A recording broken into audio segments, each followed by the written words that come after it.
the kase no asi afi ye behwe na ye online portal na na holiday dey wo mo twro nkrata no do no a so omada eti ye behwe na online portals this adomonline.com myjoyonline.com since ba hodo bi a egu ho no no na yabobo so ama mo na ya fofida na kosinsia ba obekere ya fofida na se kwasi na ye dan ya fofida na ye Founders Day apostrophe after S. Your mama pencil na ye apostrophe before S. And the assistant atwem panifo a wodo bi aba be hyemu bi. Sese bi okon kese na 2 year ko je fa hodie free. Kosi broni fitas man so da bi so resa dan broni no. Enye ba akofo anu montu. Okay. Eye ekuo. Eye dom. Eye sa ene tu sa anamono. Ti hu be yan se eda se duro. Na se ye kai sa eda bi sa.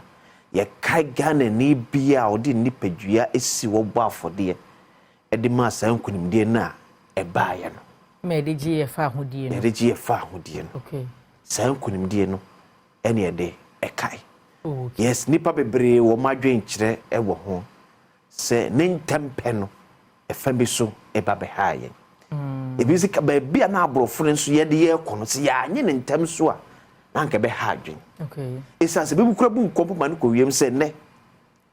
South Africa fo nya adaje ne brema abrofo no mutena kakra ko animu no. At least. And the one hwe na se ka South Africa ko be ka se enkan bibi man. Kenya Africa, yeah. In fact, the first African country to host World Cup is South Africa. Yes. Ghana koji ne 1957. Ye din kunimde share osaje fu Dr. Kwame Nkrumah. Efficient sound ancient tem and osade o man se kasam kodan kwasi broni se gire tutuni ye maye so na ma ni pa bia dwen po ese ye sound so ye adwade yes in fact ennyina se ye tam ye chance ko stress ennyina se efiri IMF be ni ye gum ye wom ye wom amese ye bosse se broni ame hye ne atimi adiso na o me yesika say no ye discipline kwasi kokko hwe be hwe ye so dia ya na ye discipline etini de boy ye hu samrane obeto bi say Ghana government successfully meet IMF second condition ye de boy hu samrane necessary abre no ye papa Nkrumah mo kan say the black man is capable of managing his own affairs. Never been capable and will never be capable because greed. Selfishness. Black man, Muja. He always want to be at the top. Yeah. And the moment I saw is soon ban be run pemuno. Ayua, nothing matters to the person. Bibian and for yes. Do hear any yefunu. So no be namna say greed. Pesamin kunya wanafa ignores any pano. Because you are not a matter. The only time he or she will need you is when you are coming in to satisfy or no. What me you so dear. E bra obetumi you so do achieve bibi no. E na ohu hia no. Onya de kro wi a wa wi. What do you dey? E na as a politicians omusu. Eti wono no so ofre na wonfa. Ono hia wa no ofre. Ono hia wa no ofre. Ofre so no afa na ne buafu. Ene me de ne ka benya abagem phone ne de ahwefom. De bia me kame na mto am phone. Ta ma mpe na mpeke ko. We chire. About ba bia ne radio station me. Could you feel programs when ja friend one fa. Tradition ba na programs when de buafu. Ene e friend for sponsor. Mo de phone ba je mama mbio. Thank you. Me am phone the guitar me. Yeah, to me peke ko time am pe. To me chire me time am peke ko. Thank you. Aja and now for feed na MPP sense me ya bo abia sabua ona ye kasama former Alanche Martin campaign wakasa but no kuro me say everywhere in the world there's always an incumbency advantage. Okay. Yura John Alan Kojo Martin enjoy be in 2007. In fact, against a certain vice president who was also in the race. I mean, for the credits. Yes. Alhaji Aliu Mahama.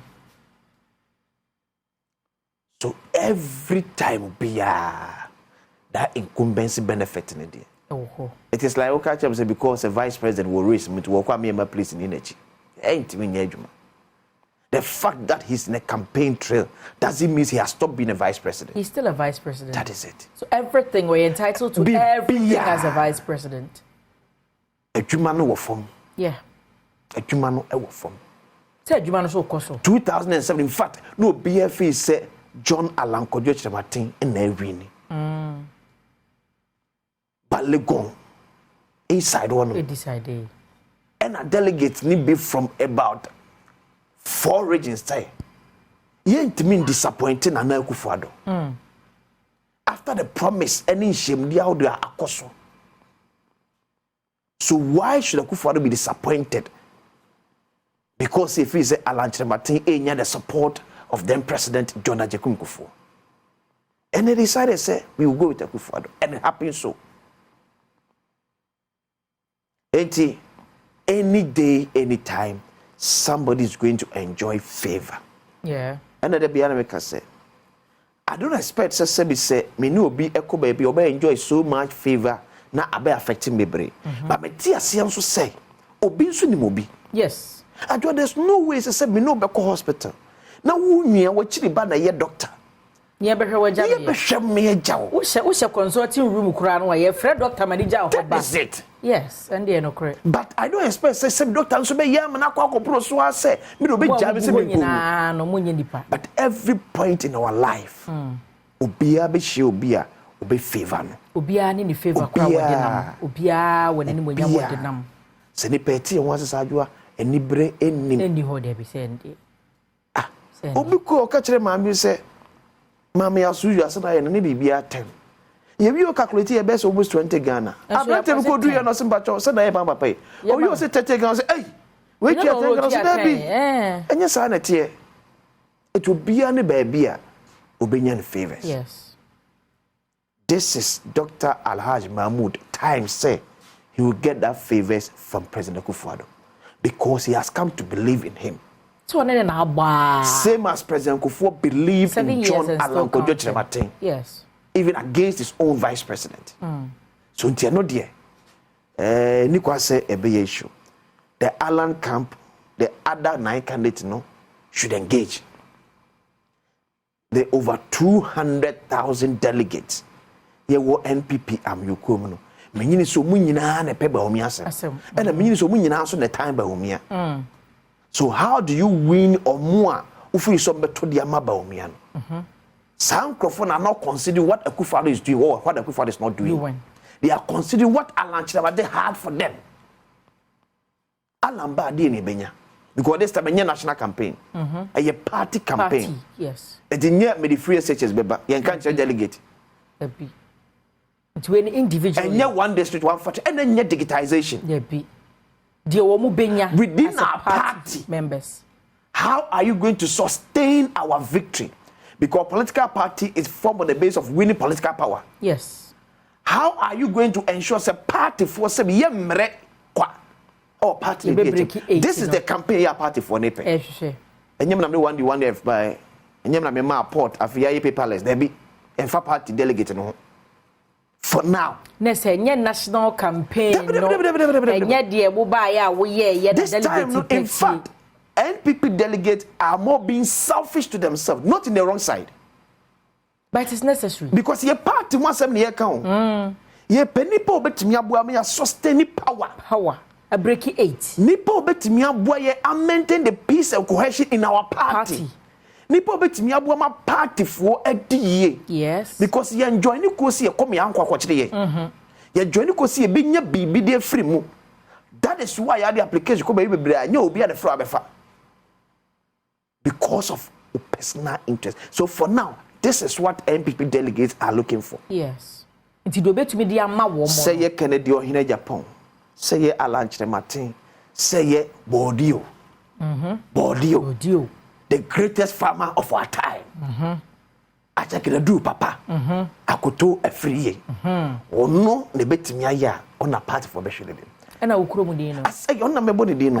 Asante mamponi this year. Francis Adenimo, an engineer. Yes. So profession. So also na MPP delegates free so betimi aye adwuma na omre bema no.